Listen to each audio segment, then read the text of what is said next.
Hey guys, नमस्कार। Welcome to back मजीद मैं आपका फिर से स्वागत करता हूं आज एक नई क्लासेस के अंदर।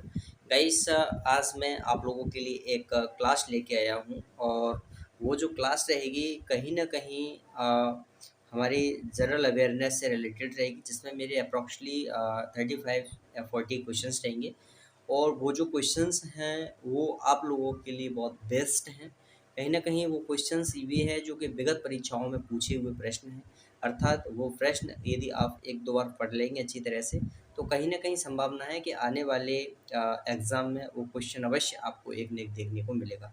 उसमें साथ ही साथ करंट अफ़ेयर्स का भी अ, कुछ टॉपिक्स हैं और साथ ही साथ geography, economics and history, polity, ये सारे मिक्सर क्वेश्चंस हैं। तो इसलिए I think this is the important for the purpose of any exam, चाहे एसएससी हो, रेलवे हो, कोई भी गवर्नमेंट एग्ज़ाम हो। तो इसलिए इसी पर्पज़ से मैं आज आप लोगों के लिए क्लास लेके आया हूँ यहाँ। और अभी कुछ समय बाद मैं क्लास को स्टार्ट करने जा रहा हूँ। तो आई होप आपको क्लास मेरी अच्छी लगेगी, और अच्छी लगे तो फिर बाद में आप लोगों को मालूम ही है क्या करना है कि नहीं? तो वैसे आप लोग सब जानते हो ना, यदि मेरा मोटिवेट बढ़ाना है तो आप लोग क्या करोगे? समझ गए होंगे ना? चलो कोई बात नहीं, फिर चलते हैं डायरेक्टली अपनी क्लास की ओर। आप लोग देख सकते हैं पूरा बोर्ड मैंने छकाछक भर दिया। पूरा बोर्ड छकाछक भर दिया। इस पूरे बोर्ड की नॉलेज, इस पूरे जो बोर्ड है, व्हाइट बोर्ड है, इसकी सारी की सारी नॉलेज आपके अभी माइंड के अंदर जाने वाली है। जितनी भी इंफॉर्मेशन है वो सारी की सारी जाएगी। कहते हैं ना, बूंद-बूंद से घड़ा भरता है, ठीक उसी प्रकार इस तरह से प्रत्येक दिन हम ऐसा भरेंगे, भरने के बाद पूरा माइंड के अंदर लेंगे, धीरे-धीरे, धीरे-धीरे भरते रहेंगे और एक दिन ये घड़ा कब फूटेगा? जिस दिन एग्ज़ाम टूटेगा। तो उसी तरह एग्ज़ाम को तोड़ना है, इस घड़े को भर-भर के। और अभी घड़ा भरना स्टार्ट करते हैं। मैक्सिमम अभी शाम के 7 बजे हैं। तो मेरी क्या है कि वीडियो मैं आप लोगों को बता दूं, जब भी आप सुबह सो के उठोगे ना, तो आपको वीडियो मेरी मिल जाएगी। मेरे जो चैनल का नाम है टेक्निक चैनल मीणा है, technique channel Meena, TECHNIC, technique CHANNEL, channel MEENA, Meena. आप इसको कहीं भी जाके यूट्यूब पे जाके सर्च कर सकते हैं। और आपको अगर इस तरह की और वीडियोज़ चाहिए तो आप इसको बेल आइकन को प्रेस कर सकते हैं। साथ ही साथ सब्सक्राइब करके लाइक का बटन भी प्रेस कर सकते हैं। तो अभी क्या करते हैं, वीडियो को ज़्यादा लंबा नहीं करेंगे। साथ ही साथ जितने कम समय में हम अधिक से अधिक क्वेश्चन अटेम्प्ट कर पाएँ, वो हम ट्राई करेंगे। एक चीज़ और है, जब हमने ठान लिया ऊँची उड़ान का जब हमने ठान लिया ऊँची उड़ान का, तो फिर फ़िज़ूल है देखना कद आसमान का। क्योंकि आसमान की ऊँचाई में उड़ना है, तो फिर हमें आसमान का कद नहीं देखना है। आज इसी विचार और अभिव्यक्ति के साथ हम आज अपनी क्लासेस स्टार्ट करते हैं। चलो let's go for our class. तो गाइस यार, ये आ गई हमारी क्लास। आप लोग देख सकते हैं जो पहले ब्लैक में लिखा हुआ है, ब्लैक पेन से जो लिखा हुआ है, वो स्टार्टिंग से हम पढ़ना स्टार्ट करते हैं। और बस आप लोगों का ध्यान मेरे शब्दों पे, मेरे लेक्चर्स पर होना चाहिए। आप लोगों को मैं स्पष्ट दिखाने की कोशिश करूँगा। तो कहीं न कहीं थोड़ा हल रहा होगा क्योंकि मेरे हाथ में कैमरा है। अब हम पढ़ना स्टार्ट करते हैं कि कावेरी कावेरी जो नदी है वो कर्नाटक के कुर्ग डिस्ट्रिक्ट से निकलती है। कई बार क्वेश्चंस पूछ लेते हैं कि कावेरी नदी का उद्गम स्थल कहाँ पर है? तो कावेरी नदी का उद्गम स्थल है कर्नाटक। कृष्णा कृष्णा नदी है जो कि महाबलेश्वर की पहाड़ियों महाराष्ट्र से निकलती है। गोदावरी गोदावरी जो है त्रयंबक पहाड़ी महाराष्ट्र से निकलती है, अर्थात महाराष्ट्र से कृष्णा और गोदावरी का उद्गम होता है। ये कई बार एग्जाम में पूछे गए प्रश्न है। ट्रांस हिमालय जो है यह हिमालय का एक ऊपरी पार्ट है। ट्रांस हिमालय में 3 प्रकार की श्रेणियां हैं, काराकोरम, लद्दाख और जॉस्कर। आप जो जानते हैं कि 8611 जो केटू गॉडविन ऑस्टिन भारत की सबसे ऊंची चोटी जो कि काराकोरम श्रेणी के अंदर स्थित है। आप जानते हैं फर्स्ट पंचवर्षीय जो योजना है सन 1951 से सन 1956 के बीच चली गई थी। इसमें नदी घाटी परियोजनाओं को महत्व दिया गया था। क्वेश्चन आपसे पूछ लेते हैं कि किस पंचवर्षीय योजना में नदी घाटी परियोजनाओं को बढ़ावा दिया गया था? तो आपका आंसर होगा फर्स्ट पंचवर्षीय योजना। अर्थात यह किस मॉडल पर आधारित है? आपका जवाब होगा हेरड डोमल मॉडल पर आधारित है। सेकेंड जो पंचवर्षीय योजना है, यह पंचवर्षीय योजना सन 1956 से सन 1961 के मध्य चली थी। इसका जो मॉडल था महालनोबिक मॉडल पर आधारित है। आप देख सकते हैं महालनोबिक मॉडल। कई बार क्वेश्चन पूछ लिया गया है कि सेकंड पंचवर्षीय योजना किस मॉडल पर आधारित है। Our right answer is Mahalanobis model. 8वीं पंचवर्षीय योजना, 8वीं 5 ईयर प्लान मानव संसाधन विकास को बढ़ावा देने के लिए यहाँ पर 8वीं पंचवर्षीय योजना का जो मोटिव था वो केवल यही था कि मानव संसाधन का विकास किस प्रकार किया जाए। इसकी जो अवधि है 1992 से 1997 तक। गाइस आपको मैं बता दूं, एक लास्ट में जो पंचवर्षीय योजना है 12वीं, उसमें तीव्र और सतत और समावेशी विकास की अवधारणा को समझते हुए लगातार प्रयास किया गया था। इस प्रकार 12वीं पंचवर्षीय योजना का मूल उद्देश्य तीव्र, सतत और समावेशी विकास था। 29 जुलाई को वाघ दिवस मनाते हैं। जो झारखंड है, झारखंड में पलामू वाघ रिजर्व है।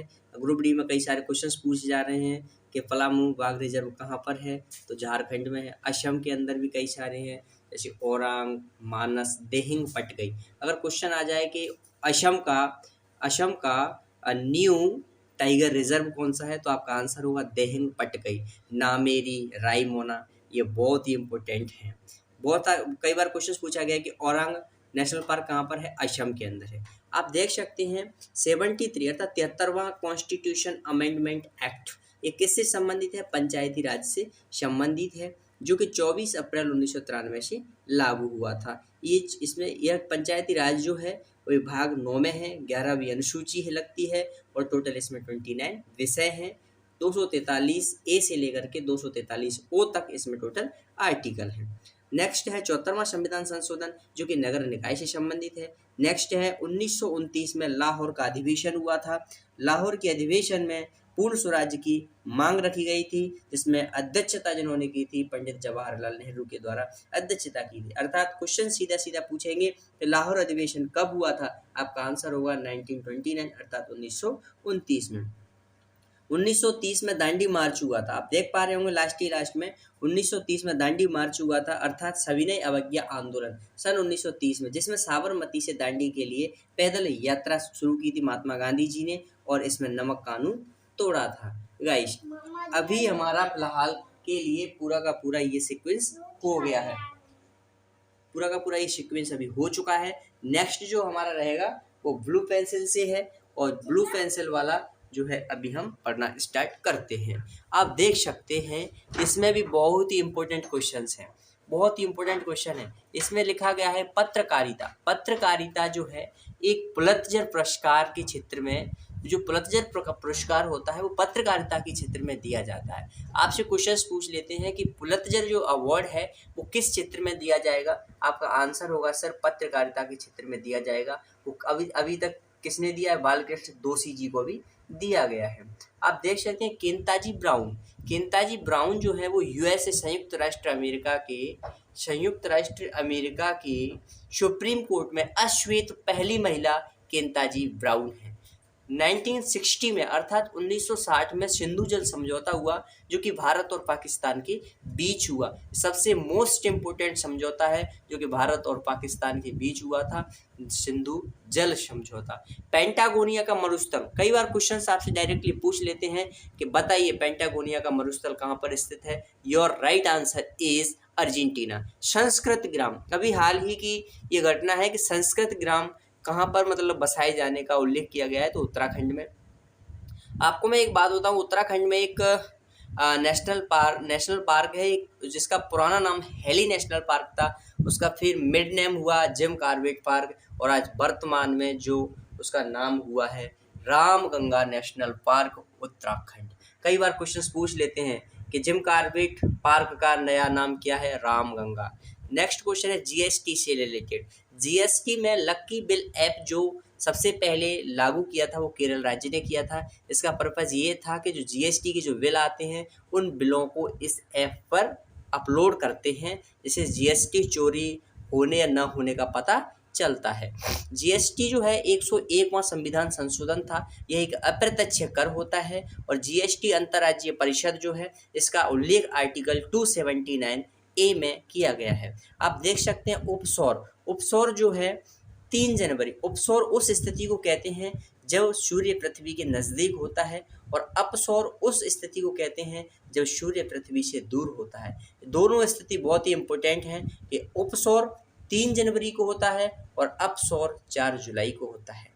एक और बात कहना चाहूँगा राष्ट्रपति के बारे में कि प्रेसिडेंट की जो शपथ दिलाते हैं, प्रेसिडेंट को शपथ कौन दिलाता है और प्रेसिडेंट को जो शपथ दिलाने का उल्लेख है वो आर्टिकल किस में है। तो प्रेसिडेंट जो राष्ट्रपति होते हैं उनको शपथ जो दिलाई जाती है वो लिखा हुआ है आर्टिकल 60 में, और उनको शपथ दिलाते हैं सुप्रीम कोर्ट के चीफ जस्टिस। अब आप देख सकते हैं रंग होते हैं, आप जानते हैं रंग कई प्रकार के होते हैं, लेकिन रंग कई होते हैं लेकिन उनमें प्राथमिक रंग कौन कौन से होते हैं, वो होते हैं RGB। आर का रेड, जी मतलब ग्रीन और बी मतलब ब्लू। अगर आप RGB तीनों का अगर कंपोजिशन करेंगे तो डायरेक्टली वाइट रंग निकल के आएगा।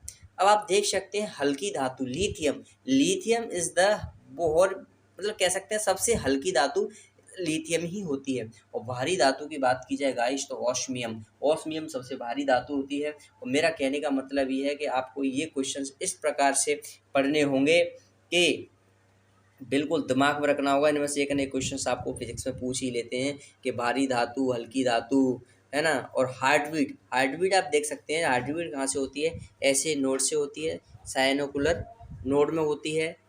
जो पेसमेकर होता है,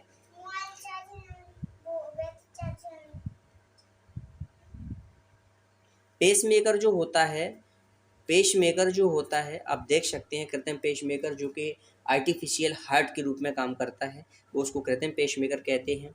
और प्रस्तावना का जो प्रस्ताव दिया था सबसे पहले, प्रस्तावना को जो सबसे पहले प्रस्ताव दिया था वो 13 दिसंबर सन 1946 ईस्वी में सबसे पहले प्रस्तावना का प्रस्ताव पास किया था। लेकिन इसको वास्तव में जो स्वीकार किया गया था, आप देख सकते हैं 22 जनवरी 1947 को प्रस्तावना को स्वीकार किया गया था।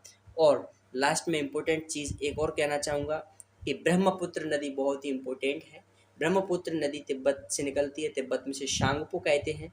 और जैसे जैसे यह इंडिया के अंदर अरुणाचल क्षेत्र से प्रवेश करती है तो इसकी कई सारी सहायक नदियाँ इसमें विलय कर जाती हैं, जिनका नाम है लोहित, मानस, केमांग, शुभंश्री, धनश्री या ब्रह्मपुत्रा की सबसे बड़ी सबसे सहायक नदी है। आप जानते हैं कि ब्रह्मपुत्र पर एक सबसे बड़ा नदी द्वीप है जो कि असम में स्थित है, जिसका नाम है माजुली नदी द्वीप। अर्थात अभी मैं रेलवे ग्रुप डी का एग्ज़ाम देने गया था, उसमें डायरेक्टली मुझसे क्वेश्चन पूछा गया था कि ताप्ती नदी की लंबाई कितनी है, 724 किलोमीटर। गाइस ये सारे क्वेश्चंस आप देख सकते हैं, ये सारे क्वेश्चंस आप देख सकते हैं। इन सभी क्वेश्चंस का मैंने आपको एक एक से रिवीजन करवाया है। ये वो क्वेश्चंस हैं जो कहीं ना कहीं किसी न किसी एग्ज़ाम में पूछे हुए हैं और 100% किसी न किसी एग्ज़ाम में आगे के लिए पूछे भी जाएंगे। इसलिए यह जो क्वेश्चंस है परीक्षा की दृष्टि से अत्यंत महत्वपूर्ण क्वेश्चन है। आई होप आप लोगों को ये मेरा वीडियो, मेरे यह पूरा क्वेश्चंस का जो सीक्वेंस था ये सब कुछ समझ में आया होगा। यदि समझ में आया हो तो वीडियो को सिर्फ लाइक करना है और चैनल को सब्सक्राइब करना है। मिलता हूँ फिर आपको नेक्स्ट वीडियो में, तब तक के लिए आप खुश रहिए, आबाद रहिए और इन्जॉय कीजिएगा। वह आज के लिए इतना हूँ। और कल जो मेरी वीडियो आएगी वो अप्रॉक्सली आपको सुबह जब आप उठोगे तब आपको मिल ही जाएगी, और ज़्यादा बात करने की ज़रूरत नहीं है क्योंकि आज ये वीडियो लंबी हो रही है। और मेरा जो आगे के लिए मोटिव रहेगा सिर्फ कम से कम समय में अधिक से अधिक नॉलेज आप लोगों को प्रोवाइड करना। तो आज के लिए सिर्फ इतना ही, मिलता हूँ नेक्स्ट वीडियो में, तब तक के लिए जय हिंद, जय भारत, खुश रहिए, वंदे मातरम।